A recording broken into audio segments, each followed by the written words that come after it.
Graffiti Prevention 2013-14 Graffiti Prevention and Removal Grant, Round 3, which we refer to as graffiti grants.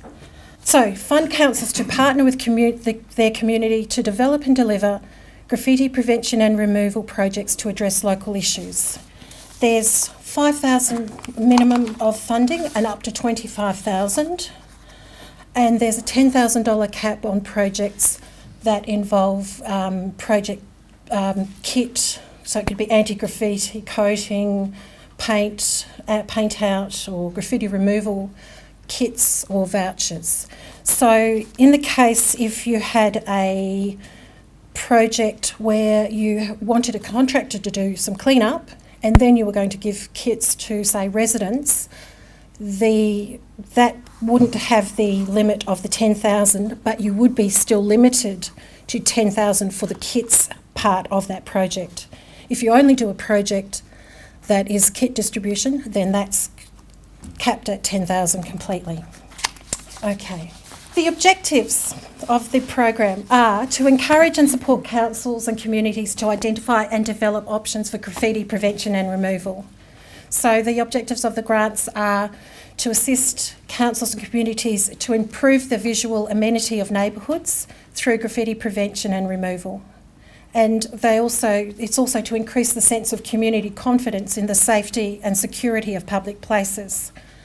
And a key thing is also to support the development of sustainable graffiti prevention and removal solutions in Victorian communities.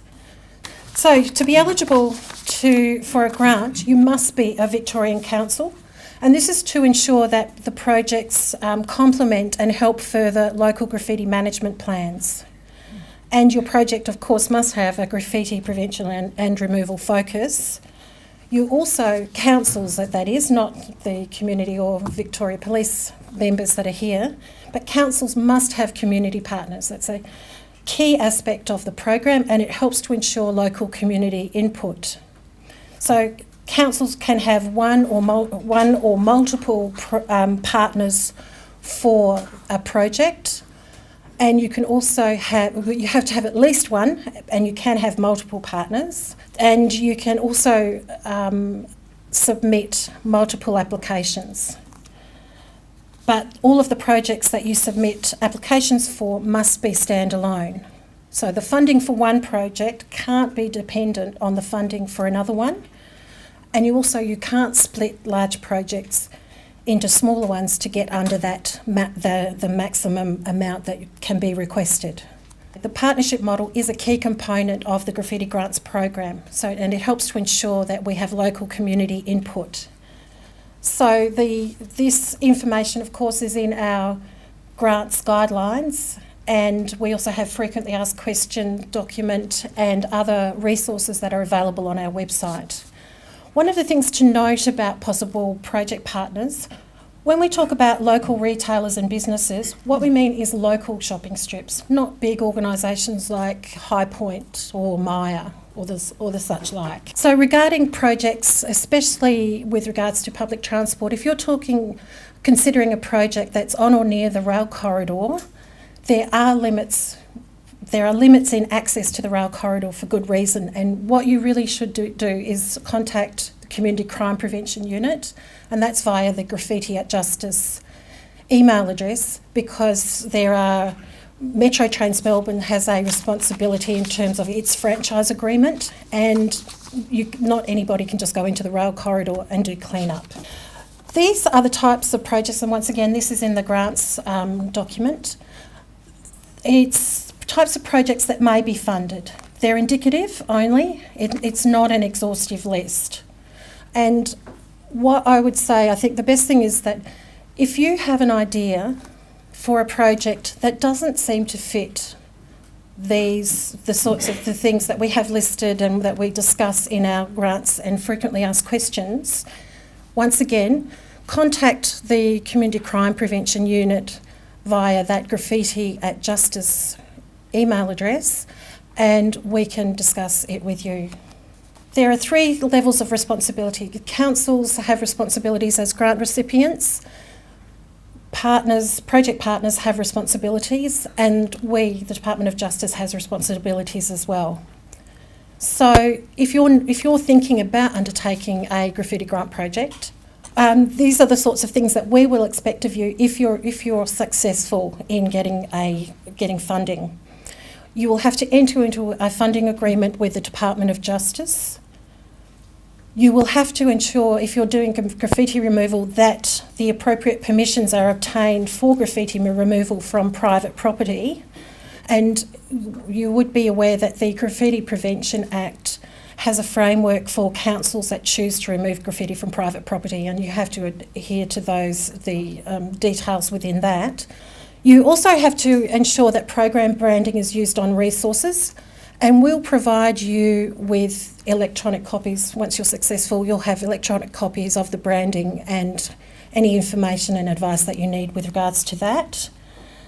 And you are also going to be responsible for ensuring that the project has an impact on your community's capacity to respond to graffiti. So we're talking about the sustainability of the project and of outcomes. Project partners' responsibilities, their main responsibility is to ensure that they're actively engaged in the project. And this can range from, say, residents who report graffiti, and then they're given kits, and then they use those kits to remove the graffiti from their own property.